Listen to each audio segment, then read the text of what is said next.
الله وبركاته. إن الحمد لله نحمده ونستعينه ونستغفره ونعوذ بالله من شرور أنفسنا ومن سيئات أعمالنا. من يهده الله فلا مضل له ومن يضلل فلا هادي له. أشهد أن لا إله إلا الله وحده لا شريك له وأشهد أن محمدا عبده ورسوله وبعد.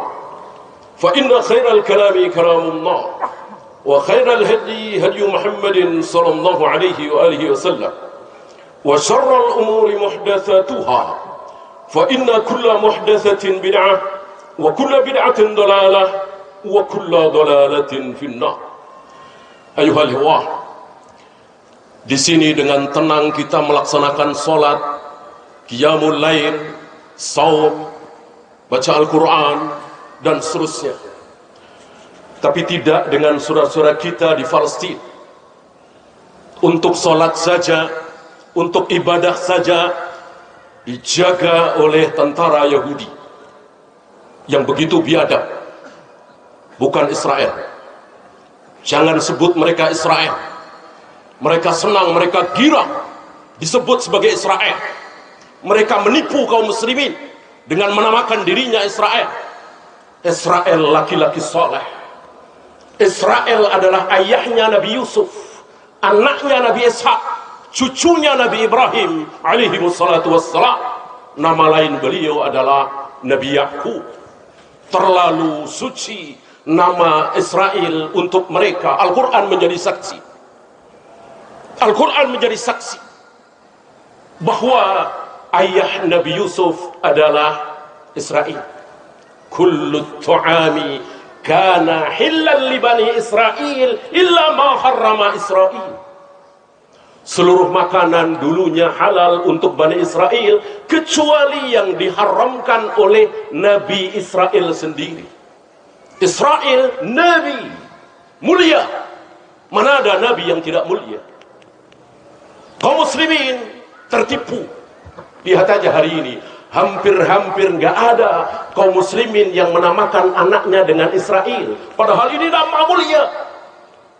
Beda dengan Yakub, Ishak, Ibrahim, Musa, Isa, apalagi Muhammad alaihi wassalatu wassalam.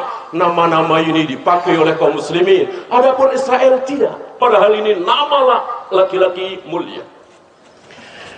Bukan sehari dua hari, bukan setahun dua tahun, saudara-saudara kita kaum muslimin diintimidasi, dicecar, dicaci, diserang oleh Yahudi.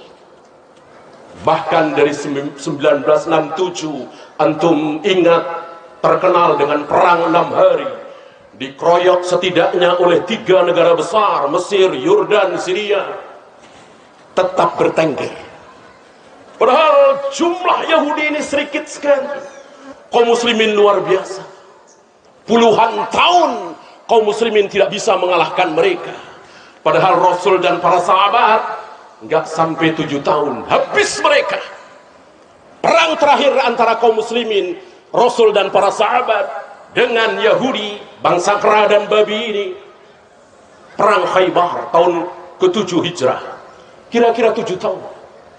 Diawali dari pengkhianatan mereka satu persatu. Awalnya Bani Quraidah, Bani Qunaiqah, kemudian Bani Nazir, yang akhirnya mereka terusir. Lalu mereka membuat perbentengan di Khaybar dan berakhir dengan perang Khaybar, kalah. Dan setelah ini mereka tidak punya apa-apa, tidak punya negeri, tidak punya tempat.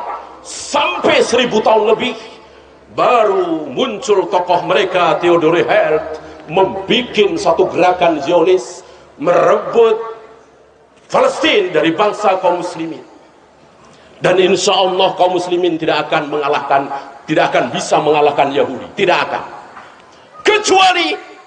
Kecuali dengan mencontoh Rasul dan para sahabat.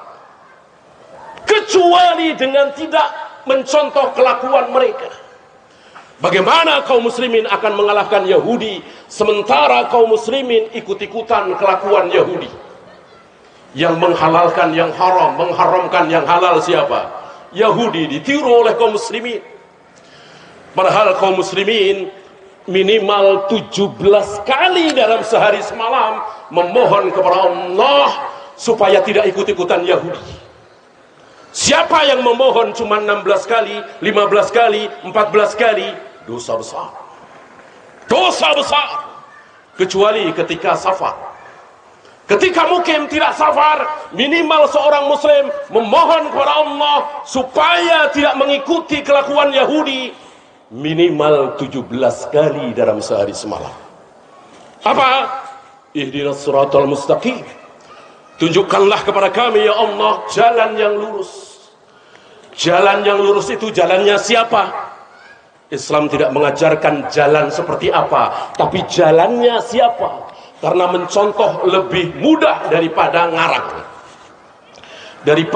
Daripada membaca teks, lebih baik mencontoh. Maka dikatakan jalan yang lurus itu jalannya siapa? Siratal ladzina an'amta alaihim. Jalannya orang-orang yang telah engkau beri nikmat. Siapa yang telah diberi nikmat?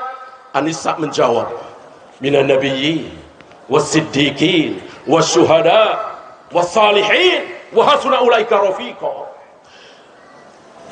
Jalannya orang-orang yang telah diberi nikmat adalah para nabi. Ribuan nabi, siapa paling mulia? Nabi Muhammad sallallahu alaihi wasallam. Was-siddiqin, jutaan para siddiq.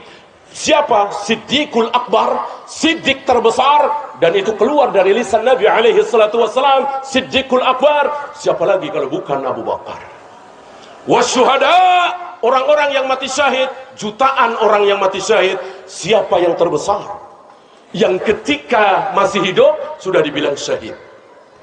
Biasanya ketika mati tenggelam, mati dalam peperangan, mati terbakar, mati wiladah dan seterusnya, dikatakan syahid. Ini belum mati sudah dibilang syahid. Siapa? Umar dan Utsman. Ketika Rasulullah, Abu Bakar, Umar, Utsman waktu itu sedang berada di atas gunung Uhud, sepertinya menjelang perang Uhud. Tiba-tiba gunung Uhud berguncang. Nabi langsung mengatakan, usbut ya Uhud, diam engkau wahai Uhud, fa inna fawqakum al-yawm an-nabi was-siddiq wasyahidan. Karena di atasmu ini sekarang ini wahai Uhud sedang ada seorang nabi, ada seorang siddiq, dan ada dua syahid. Siapa nabi? Tentu beliau. Siapa siddiq? Abu Bakar. Siapa dua syahid? Umar dan Utsman. Dan betul dua-duanya mati dalam keadaan terbunuh. Wassalihin, orang-orang soleh. Siapa? Banyak sekali. Siapa yang paling soleh? Siapa lagi kalau bukan Ali bin Abi Thalib, Abdurrahman bin Auf, Zubair bin Awam, Sa'ad bin Abi Waqqas, Abu Hurairah, dan seterusnya. Adakah manusia soleh melebihi kesolehan para sahabat? Tidak ada. Tidak ada. Imam Syafi'i soleh, Imam Hanafi soleh, Imam Bukhari, Imam Muslim, Yahya bin Ma'in, Ali bin Madini, Sufyan bin Uyainah soleh. Tapi tentu kalah dengan kesolehan para sahabat. Kesolehan para sahabat dijamin ampun, dijamin ridha, dijamin surga. Tidak ada manusia yang dijamin seperti itu kecuali para sahabat. Taulah kita memohon kepada Allah, tunjukkanlah kepada kami jalannya Rasul dan para sahabat. Ghairil maktubi alaihim, bukan jalannya orang-orang yang engkau murkai. Siapa orang-orang yang dimurkai oleh Allah? Dijawab oleh Nabi, al-maghdubi alaihim al-yahud. Yang dimurkai oleh Allah adalah Yahudi. Waladhdallin, bukan jalannya orang-orang dol, sesat. Siapa orang sesat? Dijelaskan langsung oleh lisan Nabi, ad-dallin an-nasara. Bukan jalannya orang-orang Yahudi dan bukan jalannya orang-orang Nasrani. Kita memohon 17 kali minimal dalam sehari semalam. Tapi kita lihat kenyataan. Kita lihat kenyataan ketika hari ini kaum muslimin mempraktekkan riba, berekonomi riba. Uang itu kalau didiamkan harus bertambah.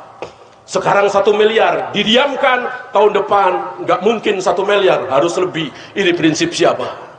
Ini prinsip siapa? Rasul dan para sahabat? Tidak sama sekali. Ini prinsip Yahudi. Riba, lihat kaum muslimin, bukannya mengikuti Rasul dan para sahabat, malah mengikuti Yahudi. Lihat, adakah hari ini mobil, motor, gedung yang tidak asuransi? Antum tahu di dalam asuransi ada apa? Ada riba, ada gharar, ada maisir. Tercampur di situ. Adakah Rasul dan para sahabat mencontohkan seperti ini? Tidak sama sekali. Yahudi. Nabi yang menjelaskan umumnya orang-orang Yahudi kasabnya adalah riba. Itu dari zaman Nabi alaihi salatu wassalam sampai hari ini. Insya Allah antum tahu yang pertama kali mendirikan bank, yang pertama kali mendirikan asuransi siapa? Kalau bukan Yahudi, bukan kaum muslimin. Kaum muslimin ikut-ikutan. Bagaimana kita bisa menang melawan mereka sementara kelakuan mereka kita ikuti? Yang sederhana saja, yang nyukurin jenggot itu siapa? Rasul dan para sahabat, apa Yahudi dan Nasrani? Antum tahu jawabannya? Nggak ada satupun Rasul dan para sahabat mencukur jenggot. Yang mencukur jenggot adalah Yahudi dan Nasrani. Hari ini kaum muslimin mengikuti. Yang berpakaian wanita menampakkan rambutnya, lehernya, betisnya siapa? Para sahabiah? Tidak ada sama sekali. Tidak ada sama sekali yang berpakaian seperti itu Yahudi dan Nasrani. Diikuti oleh kaum muslimin. Yang menjadikan kubur-kubur menjadi masjid, beribadah di kuburan siapa? Yahudi. Ditegaskan oleh Nabi 4 hari sebelum beliau wafat. Beliau katakan la'anallahu al-yahuda wan nasara. Allah mengutuk, melaknat Yahudi dan Nasrani. Kenapa? Ittaqadu qubur anbiya'ihim masajid. Karena mereka menjadikan kubur-kubur para nabi menjadi masjid. Lihat hari ini kaum muslimin, berapa ratus, berapa ribu masjid yang di situ ada kuburannya. Innalillahi wa inna ilaihi raji'un. Kelakuan Yahudi diikuti. Kelakuan Yahudi diikuti. Gak ada Rasul dan para sahabat menyatukan antara kubur dengan masjid. Kubur Nabi tidak ada di Masjid Nabawi. Sampai Abu Bakar wafat, Umar wafat, Utsman, Ali wafat, kubur Nabi tidak ada di Masjid Nabawi. 100 atau 111 tahun setelah itu baru masuk. Artinya Rasul dan para sahabat tidak pernah mengajarkan, tidak pernah mencontohkan menjadikan masjid sebagai kuburan, menjadikan kuburan sebagai masjid. Lihat hari ini kaum muslimin, begitu bangganya, begitu berharapnya ketika berada di atas kuburan.